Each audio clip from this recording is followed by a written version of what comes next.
running back discussion. Your rankings at the very top. LeSean McCoy against a very porous Indianapolis Colts defense. That's a no-brainer. I'm with you on that. There's your 20-cent tip for the week. Yeah. Adrian Peterson at home versus New England, which just got run over by Knowshon Moreno. Yep. Thumbs Gashed, up. sliced, diced. The Patriots defense was put into a Vegemix last week again. Knowshon Moreno, 24 for 123 yards. I mean, maybe he's got their number, but Lamar Miller also rattled off a quick 65 as well. They made Lamar Miller look good. Yeah. Oh, and now they're going against the best running back on earth. Oh, this is just... So, control room, bring the whiskey. And then Monte Ball, Jamaal Charles as your number 4. What a disappointing week he had. Andy Reid has stated publicly, like, hey, we should have gotten the ball to Jamaal Charles more. Because do you realize that Donnie Avery got 13 targets and Jamaal Charles got a total of 11 touches, 4 targets, which he caught every one of them, and then 7 carries. How do you have one of the 3 most dangerous offensive weapons in all of football? He is he is your offense. And how do you it's not like the Chiefs were out of that game. For most of the game, they were still in it. They should. It blows my mind. Unlike Andy Reid, Jamaal Charles needs to be force-fed. It's true. It's just a fact. It really is. It's not untrue. You could shave the mustache in that. I mean, Andy Reid, Jared Lorenz, and Andy Reid. It's all. At number 5, you've got Matt Forte. I like this one. The Niners, while obviously having a walk of things in Dallas, did allow DeMarco Murray to have, I believe, 118 yards and a touchdown. Yep. He looked good. The Niners clearly missing some of their depth on the defensive line, and of course Navarro Bowman. And I think that, especially Navarro Bowman's their best coverage linebacker. Matt Forte catching some passes out of the backfield, I think, is a really good call for. He had a classic Matt Forte week 1 against Buffalo. Also think about the fact that maybe Chicago, though they have solved some of their offensive line issues, could be under pressure, needing to make a couple of moves. Maybe you can't get Alshon Jeffrey. We'll talk about wide receivers later, obviously, but the wide receivers in Chicago are both a little dinged up. Forte is probably the best option. A lot of screens, a lot of dump off. Buying Jay Cutler time to try to get it together. Yep. Moving down the list, Frank Gore, Chicago. Obviously, Chicago just got run over by Fred Jackson. Old man Jackson with the big run. C.J. Spiller had a pretty good game, too. Yeah, he did. And then, Frank Gore's good. A little bit of concern about Carlos Hyde getting 50 yards and a score in his first NFL game, if I'm a Frank Gore owner. As a Carlos Hyde owner, I'm very, very happy about it. Oh, I was thrilled. Yeah. Even in a losing effort on the teams where I have Carlos Hyde because of falling victim to Romo's folly. Watching Carlos Hyde just erupt for that 15-yard touchdown. Frank Gore had 16 touches for 64 yards. Carlos Hyde got 50 yards and needed but 7 carries and had he had both burst and smash. He looked fast and he was strong. This is I think this is going to be a multi-week narrative arc where we're all being basically #free Carlos Hyde. I think that's I can get that working. All right, I'm behind that. Get it trending, folks. And then Le'Veon Bell, who was the number 1 fantasy back in Week 1, is your 7th back. He's playing Thursday night at Baltimore.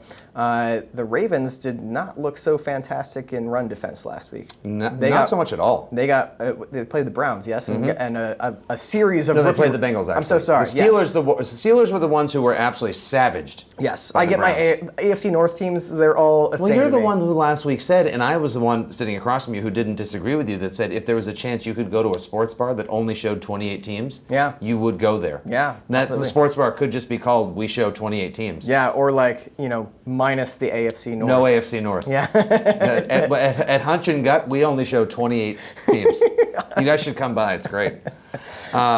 Moving into the second half, I was impressed with DeMarco Murray. DeMarco Murray had a great week. I want to see a little bit more. The reason why I didn't put him a little bit higher is because I have a feeling that Tennessee's defense might be a little bit better than we think. There's no reason the Kansas City Chiefs as bad as they probably might very well be, should have only put up but 10 points in their home opener, even without Dwayne Bell. And that was with a late touchdown to get 10 points. That was with a gimme. That was with one of those spread-busting late touchdowns. Yeah. Otherwise, I would have thought that maybe he should have been higher. He's still an RB1, and he's still an absolute must-start, but I temper expectations. Rashad Jennings, not probably the only bright light, if you will, for the New York Giants in Week 1. I'm in complete agreement. I was high on Rashad Jennings before the season, and I hope that this continues so that I can feel great about being right. But the people that disagree with me were like, oh, Andre Williams is going to get goal line duties. Nope, that's Rashad Jennings. And Rashad Jennings is the only part of the passing game that Eli Manning looks comfortable with. Yes. Yeah, that's the only thing Eli Manning looks comfortable. Well, actually, no, he looks comfortable with several things: throwing the ball to the other team, going pouting on the sidelines like he realized his mom took his Fruity Pebbles milk and threw it away. He's not good at football anymore. No. Arian Foster got the ball a lot last week, and he's going to get the ball a lot again this week, I was about to mention Arian Foster, I think, should be a little bit higher against an Oakland defense that definitely has some holes in it.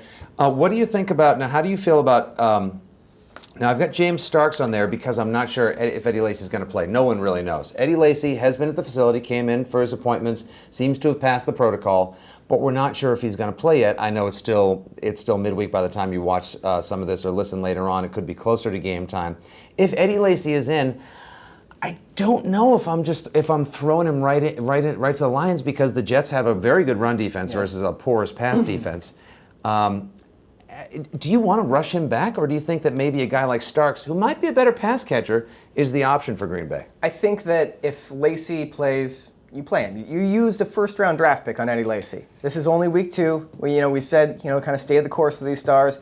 If he's cleared to play him because he's still going to get those reps. He's still going to get the touches. He will get a couple pass attempts his way. Go with Eddie Lacy if he's playing. So a bump up with the Green Bay running back if Lacy's playing this week, which it looks like he might. Elsewhere in your rankings, Mark Ingram had himself a nice game in Week 1, and I think that he's got a good chance of doing well. I think that I think Mark Ingram has finally figured it out. 4 years into his career, after being a first-round bust for several years, has finally become, I think this is the year that he's actually a reliable play. So the 3 people that were sticking by the free Mark Ingram hashtag, their dreams have finally come true. Yeah. Look, he was more than a goal line back at Alabama. He was an every down back, and he was, really, really good at it as well. Maybe it was knee woes. Maybe it was just trying to find a niche role in Sean Payton's very intricate, layered New Orleans offense, where obviously he likes employing a number of different backs in a number of different ways. But maybe now he's found his role. Power yards and goal line. Yeah. Look, if he's going to play the LeGarrette Blount role for them, if you will, and only get 50 yards but a touchdown at least every other week, that's a play. I'm starting him because there are probably fewer questions with him than I would have with maybe places like Detroit, where the Monday night they showed you, I don't know who's getting the ball. Yeah. 8 points apiece to Joik Bell and Reggie Bush. Is this what we're in store for all season? Yeah, that sort of running back by committee is just supremely frustrating. Whereas Mark Ingram, you're looking at a baseline of 5 to 6 points, and then the very good likelihood of a touchdown, because it's the Saints offense. And in this case, in Week 1, 2 touchdowns. That's 18 points right there. That's a great flex play right there. Right. Jimmy Graham's triple covered. Pat, give it to Ingram. All right, we need to wrap up our running back discussion pretty soon here, but I want to talk about a couple names that are not on this list. All right. Namely, the hot waiver wire pickup for this week, Justin Forte. The Ravens, I don't think we need to get into too much detail about their running back scenario and what's been going on this week. What? I think Ray Rice is no longer employed. Oh, is he out this week? And for the next couple weeks, too. Good. Yes, it is good. So Justin Forte is going to get the start after Bernard Pierce fumbled in Week 1. Forte stepped in, 11 carries, 70-plus yards, touchdown. Looked really good. He's the starter Thursday night. I think he's a good play against a Pittsburgh team that gave up tons of rushing yards in Week 1. A lot of rushing yards to a bunch of people with made-up names. 200 yards to a team that is mostly comprised of rookie running backs. To not Ben Tate, to not the running back everyone drafted. Oh, and by the way, it looks like Ben Tate may very well not be playing this week. That's why he's obviously out. not. Yeah. So he's out. So now comes the Cleveland running back committee. I wouldn't know who to tell you. Isaiah Crowell got the touchdowns, but then what's the name of the rookie running back? Excuse me. Terrence West got Terrence West 100 got the yards on bulk of the 16 carries. Yeah. So again, look, all of these little split decisions. That's why if there's a chance, you've got one of these guys that we've got listed in the top 20, stick with these guys. Flex, Lord only knows. Ryan Matthews, don't love him against Seattle. Andre Ellington, short week on the road against the Giants, a very angry Giants team probably. Even if they're not that good, not loving the option. I think if Ellington if he plays, he's questionable right now, I believe. If he plays, you play him because the Giants. Hey, lesser teams have made greater runs for the Super Bowl. Indeed, they have. And then one final name, let's close out running back discussion here, is you have overlooked what I think is a must start every week, and that is whoever's RB1 against the Dallas Cowboys. And that is Sean Green this week. I know it sounds crazy. Sean Green last week, 15 carries for 71 yards against at Kansas City. And that's not sexy, I know. But that's 7.1 points without getting a touchdown. And I think that if you look at this Cowboys team, you know, he's their goal line back. He's getting the bulk of the carries. I'm starting Sean Green this week and feeling pretty good about it. You could tell me, like, all you've got to do is start Sean Green, and Heidi Klum will hug you and feed you a Choco Taco. Can't make me do it. Can't make me do it. You've done this too many times to me, Sean Green. I will not fall victim to Romo's Folly version 2.0. the Green effect. No, thank you.